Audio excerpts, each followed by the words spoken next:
Finalmente se presentó la iniciativa para la reforma energética. Muchas voces a favor, muchas en contra. Entendemos que la reforma va mucho más allá de Pemex. No obstante, si en esta cápsula nos centramos en ello, es porque se trata del tema más delicado en todo el asunto. Existen dos posturas generales al respecto. Una, Pemex no se privatiza. Esta es la voz del gobierno federal y del empresariado beneficiado. Y dos, Petróleos Mexicanos sí se privatiza. Es decir, si no es inicialmente, lo será en el mediano plazo.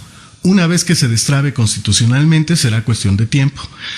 El gobierno federal, por su parte, ha echado mano de la manipulación mediática a través de diferentes spots o hasta en las telenovelas.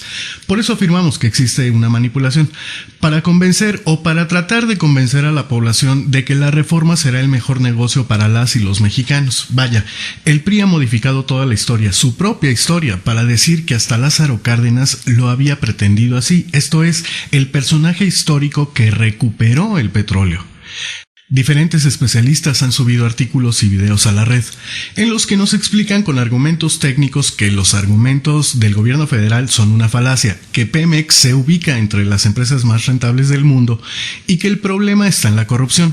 Por su parte, el gobierno federal le da de vida a Pemex hasta el 2018-2020, pero no más. Esto es, las y los especialistas en el tema nos dicen que Pemex está tan saludable que, a pesar de lo corrosiva que es la clase política, es parte fundamental en el presupuesto nacional, da para las ordeñas del sindicato y sus directivos y ha podido reciclar sus costos de producción, lo que significa que con mecanismos de transparencia y observación civil se podría llevar a cabo las inversiones que el coloso requiere.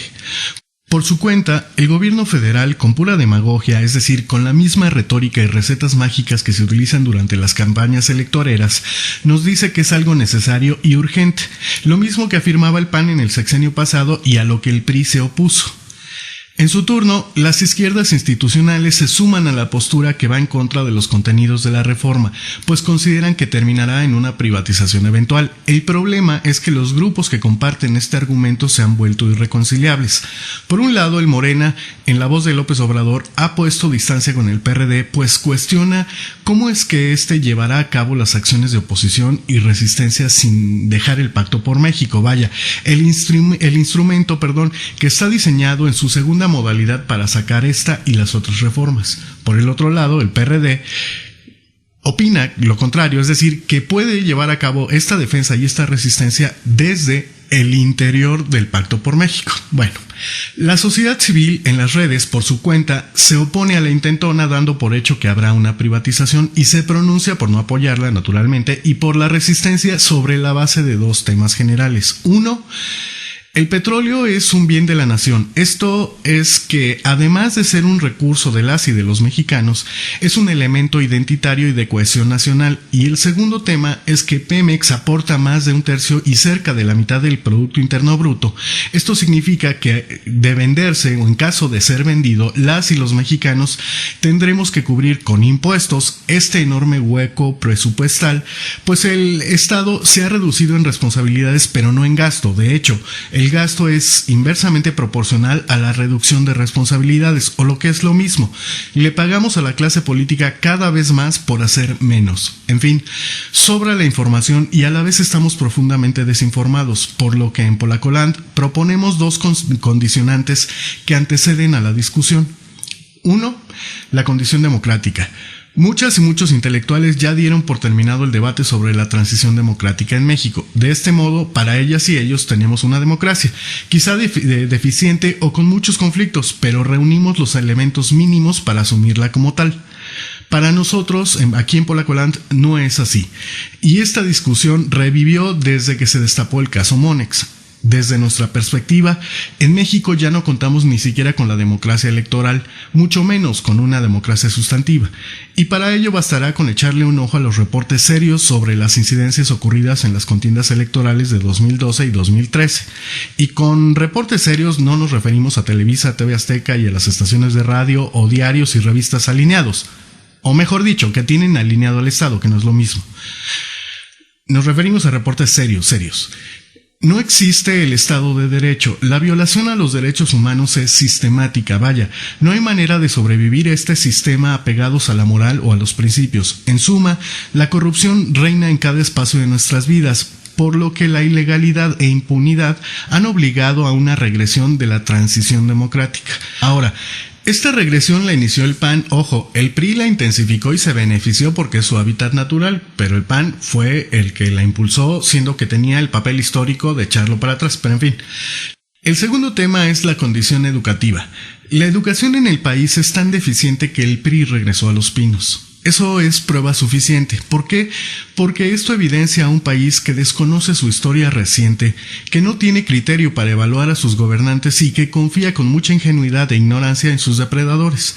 Y eso sin contar con los datos duros que arrojan mediciones internacionales como la de la Organización para la Cooperación y el Desarrollo Económico, la OCDE, la cual evaluó en 2009 entre 65 países que México se encontraba en el último lugar en la calidad educativa. El mismo organismo afirmó que también somos el tercer país con más ninis. En fin, este par de elementos son una combinación letal para cualquier pueblo, pues como no vivimos en una democracia, todas las cuestiones que requieren de la mediación del Estado solo tienen dos salidas. O se beneficia a las élites en perjuicio de la sociedad civil, o se da algunos paliativos a la sociedad civil tratando de no afectar en nada a las élites, principalmente las económicas. Pero ninguna medida se toma para redistribuir los beneficios y la riqueza. Esto es posible ya que la ciudadanía es muy pequeña, esto es, los sectores del pueblo que ejercen su ciudadanía, por lo que no se tiene la fuerza suficiente para contrarrestar el peso del Estado.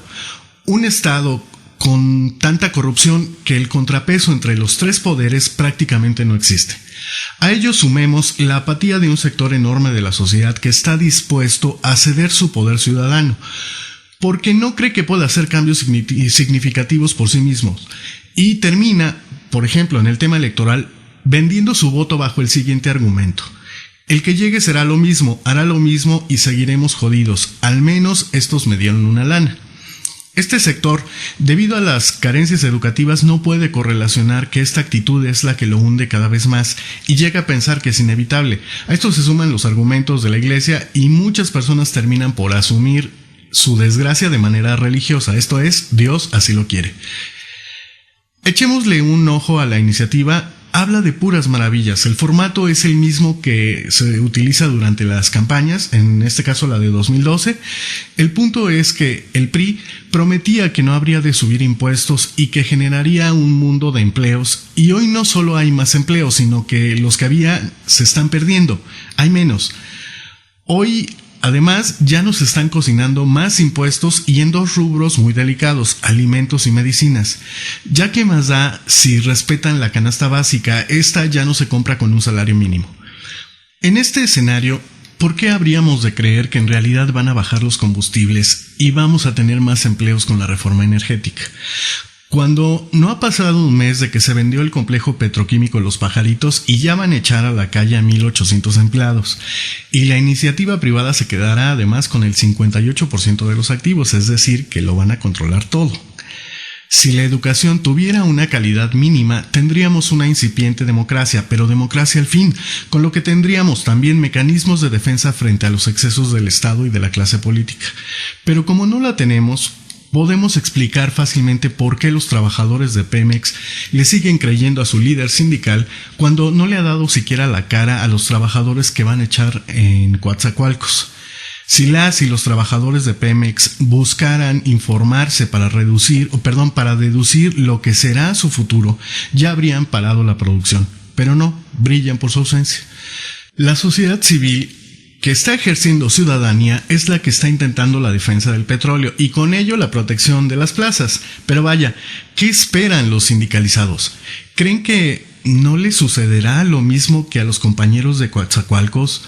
Vaya, no se ha llevado a cabo la reforma aún y ya empezaron los empresarios con los excesos. En fin, la defensa dependerá de la sociedad civil y esperemos que el Morena tenga un precio muy elevado o que por lo contrario no lo tenga, porque ya ni en el PRD podemos confiar.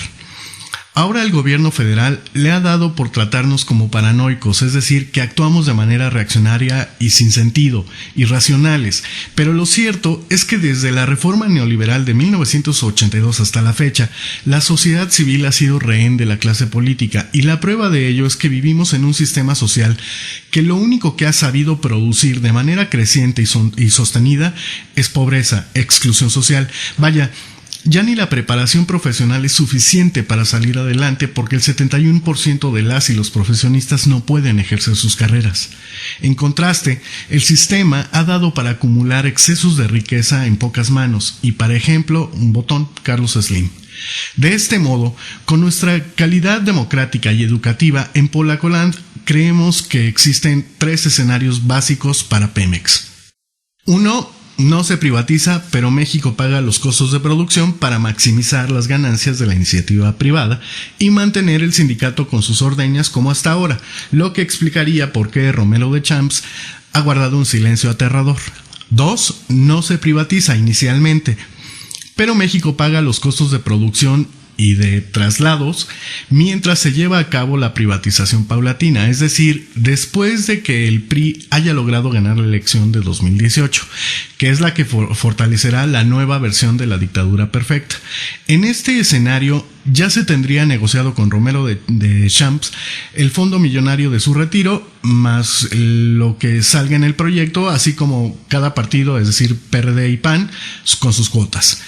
Tercer escenario, se privatiza después de las elecciones intermedias, asumiendo que ya tienen un plan recontratorcido para aún así, es decir, con todos los costos sociales, en 3 años, vaya de 2015 a 2018, lograr que el pueblo olvide la herida. A cambio, quizá el empresariado beneficiado directamente pagaría la campaña de 2018 repitiendo la fórmula de 2012. En este escenario, el PAN ya tiene su cuota y el PRD la estaría negociando. Si usted tiene otra teoría u otros escenarios, puede compartirla libremente en el canal. Gracias por escucharnos y gracias también por seguir las andanzas por la ciudad del agente Evangelino, así como nuestra sección Sociedad.